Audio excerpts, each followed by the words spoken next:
আজগুলো কেমনটা ছিল লাগান সাইড হয়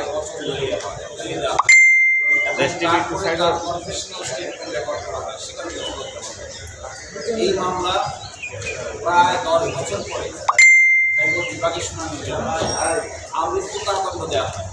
এই আমৃত্যু কারাদণ্ডের ক্ষেত্রে মামলা শুনানির এক পর্যায়ে এই প্রশ্ন উত্থাপিত হয়, নির্যাতন নিপীড়ন করে তৎকালীন ক্ষমতাধর ব্যক্তিবর্গের নির্দেশে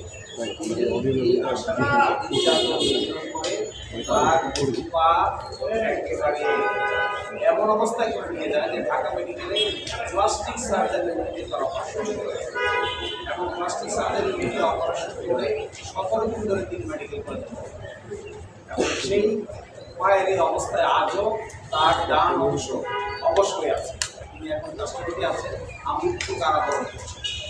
এবং এই প্রেক্ষাপটে তখনকার দিনে ডেলিস্টার পত্রিকা, সমকাল পত্রিকা সহ সকল জাতীয় পত্রিকায় মানবাধিকার কমিশনের তখনকার চেয়ারম্যান ডক্টর মিজানুর রহমান তাকে দেখতে যান এবং তিনি বলেন 10 লক্ষ টাকা ঘুষের বিনিময়ে তাকে এইভাবে চর্চা করা হয়। এই সব কিছুই নথিতে ছিল। এখন আমরা শুনানির সময় এসে ওই ছবি এসেছে, ওই মেডিকেল রেকর্ড এসেছে এবং আয়োর যে জবানবন্দি সেখানে তিনি স্বীকার করেছেন যে তাকে তখনকার দিনের বার্নিং ইউনিটে রেখে চিকিৎসা দিতে হয়েছিল এবং 17 দিন তাকে বার্নিং ইউনিটে রাখা হয়েছিল এবং সেখানে সাজেশন আছে যে তার ডান পায়ের নিচে দিয়ে ইঞ্জেকশন পুশ করা হয়েছিল এবং এই কারণেই এই আয়োজন রাখা হয়েছে। আজকে তিনি মৌখিকভাবে বলেছেন, স্বীকার করেছেন, আগামী রবিবারে তাকে লিখিত আকারে তার এই সমস্ত আচরণের ব্যাখ্যা দেওয়ার জন্য নির্দেশ দিয়েছে।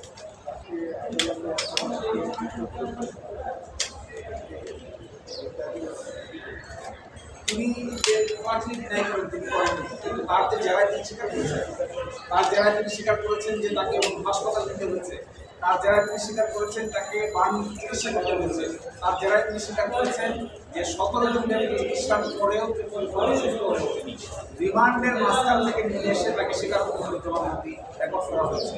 এই স্বীকারোক্তিমূলক জবানবন্দি রেকর্ড করার আগে আরেকটা স্টেটমেন্ট তার পুলিশ রেকর্ড করেছে। যে স্টেটমেন্টটা পুলিশ রেকর্ড করেছে একই স্টেটমেন্ট আবার ম্যাজিস্ট্রেটের সামনে স্বীকারোক্তিমূলক জবানবন্দি নিয়েছে।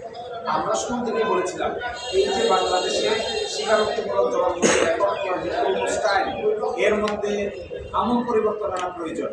কেউ জানে না স্বীকারোক্তিমূলক জবানবন্দি রেকর্ড করা, কোনো অডিও ভিডিও রেকর্ড নাই, কোনো আইনজীবী হাজির থাকে না, আসামির কোনো আইনজীবী থাকে না, তারপরেও স্বীকারোক্তিমূলক জবানবন্দি রেকর্ড করা হয়েছে এই সিস্টেমে।